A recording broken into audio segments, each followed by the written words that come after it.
Stress ये चीज़ ना एक कॉमन हो गई अभी, मतलब छोटा बच्चा भी बोल रहा है, मेरा 4 साल का बच्चा है, और उस दिन वो बोल रहा था बाबा खूब टेंशन आला है मला. तो आई थॉट कि टेंशन किस चीज़ का है, 4 साल का क्या टेंशन आ गया इसको.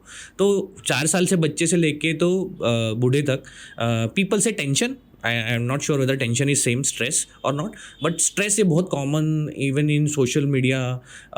आजकल लोग इसको बहुत यूज़ करते हैं कि यार बहुत स्ट्रेस में हूँ मैं, मेरे को स्ट्रेस आ गया है, छोटी छोटी चीज़ों का स्ट्रेस आता है, सोशल मीडिया का स्ट्रेस आ गया, फॉलोअर्स कम है उसका स्ट्रेस है. तो आप स्ट्रेस के बारे में थोड़ा और जानकारी दीजिए कि कैसे स्ट्रेस. मैं थोड़ा उल्टा बोलना चाहूँगा. स्ट्रेस तो जीवन का अंग है. हर व्यक्ति के पास में स्ट्रेस रहना जरूरी है.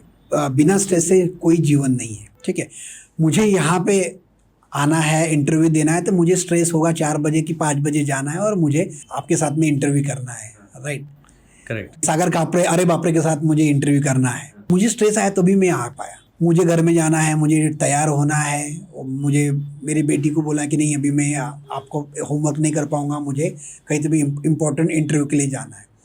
तो ये स्ट्रेस काफ़ी ज़रूरी है. एग्ज़ाम में कोई भी बच्चा पढ़ाई नहीं करेगा, पढ़ाई का स्ट्रेस नहीं होगा तो पढ़ाई में पास नहीं हो सकता है. राइट.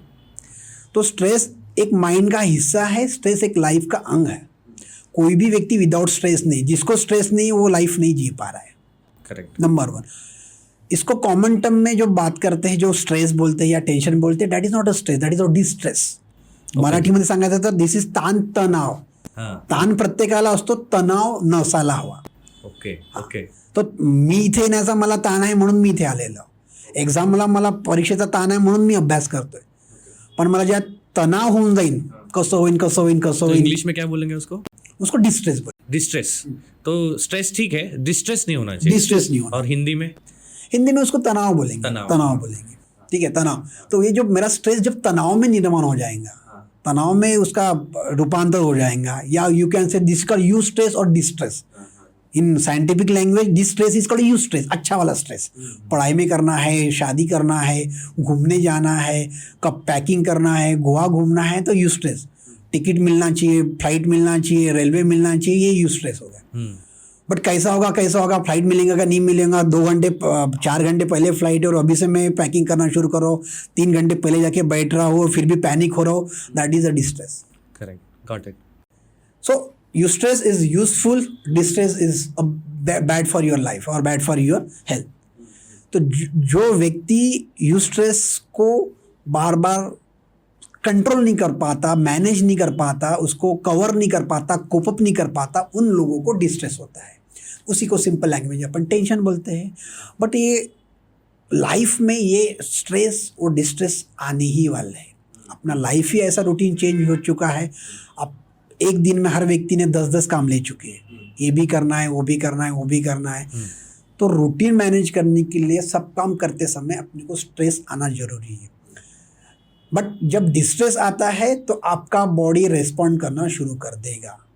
बॉडी माइंड एक में से जुड़े हुए हैं. जब किसी व्यक्ति को डिस्ट्रेस आएगा तो आपका बॉडी रेस्पॉन्ड करेगा. नींद में डैमेज हो जाएगा, चिड़चिड़ापन हो जाएगा, थकावट हो जाएंगी, कंसंट्रेशन में कमी हो जाएंगी, मेमोरी कम हो जाएंगी, खाने पीने में मन नहीं लगेगा, दिन भर काम करने में उबासी आएंगी, सरदर्द होगा, एसिडिटी हो जाएगी, वजन बढ़ेगा, वजन कम हो जाएगा. ये सब चीज़ें बॉडी धीरे धीरे अपने सिम्टम स्ट्रेस के दिखाना शुरू कर जाएंगी, रादर डिस्ट्रेस के दिखाना शुरू कर देगी. उस समय यदि लगता है कि फिजिकल सिम्टम्स जब आ रहे हैं,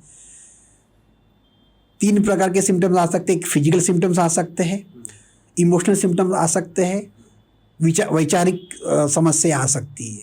ये 3 चीज़ें हैं जिसकी वजह से अपन स्ट्रेस से डिस्ट्रेस में गए ऐसे बोल सकते हैं. कुछ लोग होते हैं जो स्ट्रेस को कन्वर्ट करते हैं अचीवमेंट में, मुझे ऐसा लगता है. लाइक एग्जांपल, मुझे एग्जाम का स्ट्रेस है, टेंशन है, बट मैं सोचूंगा नहीं टेंशन है तो क्या हुआ, मेहनत कर और एग्जाम में अच्छे मार्क्स ला. बिल्कुल. बट उसका अपोजिट भी होता है. बिल्कुल. टेंशन आ गया तो मैं पेपर में जाके लिख नहीं पा रहा, आता सब है मुझे, लेकिन टेंशन के मारे में ये ना करूँ.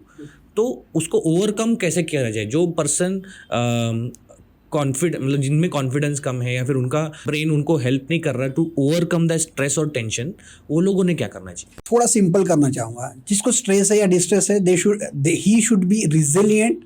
मैं इंग्लिश के शब्द इस्तेमाल कर रहा हूँ, resilient and mindful. Resilient and mindful काफ़ी नेट में देखा होगा इसके बारे में. आज के लाइफ में जीना सीखो, प्रेजेंट में जीना सीखो. You should be mindful at present. अभी आप क्या कर रहे हो, this is called as a simple language mindfulness.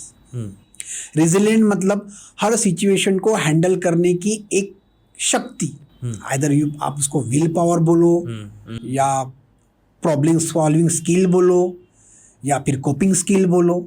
ये मेरे मन के अंदर में प्रीवियस एक्सपिरियन्स की वजह से मेरे पास जो स्किल्स आहे, माझा जो अनुभव आहे, तो अनुभव वापरून मी त्या सिच्युएशनला हँडल करण्याच्या क्षमता और हँडल करने की मेरी जो ताकद, दैट इज कॉल्ड रेजिलिएंट। तो स्ट्रेस को कम करना है, you should B resilient, you should be mindful. तो वो अपना माइंड ही है जो स्ट्रांग होता है, विल पावर हमें देता है कि कोई भी लॉस या फिर किसी भी डाउनफॉल को या स्ट्रेस को ओवरकम करने की पावर हम खुद ही ला सकते हैं अंदर बिल्कुल से। ला सकते हैं, बिल्कुल ला और यू सकते can help somewhere as a doctor. Definitely मैंने तभी बोल दिया कि रेजिलिएंट बन जाओ, माइंडफुल बन जाओ, इट्स वेरी सिंपल। ऐसा भी नहीं होता, क्योंकि किस किस व्यक्तियों के माइंड्स या ब्रेन काफ़ी सेंसिटिव होते हैं। करेक्ट। ये रेजिलिएंट बनना या माइंडफुल बोलना एक प्रकार का आर्ट है। Though psychiatry is a science, this is again art. Life जीना कैसे एक प्रकार का आर्ट है, इसलिए आर्ट ऑफ लिविंग भी आता है। तो ये आर्ट में ये सब अपने पूर्वजों ने दिया हुए संस्कार जो है, अपने एक्सपीरियंस किए हुए जो बातें हैं, लोगों से मिलने से जो संवाद कर से जो मिले हुए इनपुट्स है, ये सब चीज़ें अपने सॉल्यूशन देने में अपने को काम में आते हैं। ठीक है, ये जब सॉल्यूशन देना शुरू करेंगे तो अपने को आगे में उसमें सॉल्यूशन दिखना शुरू हो जाएगा, नंबर 1। नंबर 2, यदि कुछ लोग काफ़ी सेंसिटिव है, उनको नहीं जम पा रहा है, उनको लगता है कि उसकी चीज़ लिमिट से बाहर हो रही है, तो डेफिनेटली उन्होंने मदद लेना चाहिए। मदद कैसे ले सकते हैं? किसी को टेंशन आए तो मेरे हिसाब से सिर्फ 3 चीज़ें कर सकते हैं। एक तो भाग जाओ, एक तो लड़ लो उससे, एक तो टाइम ले लो। एक और भी तो ऑप्शन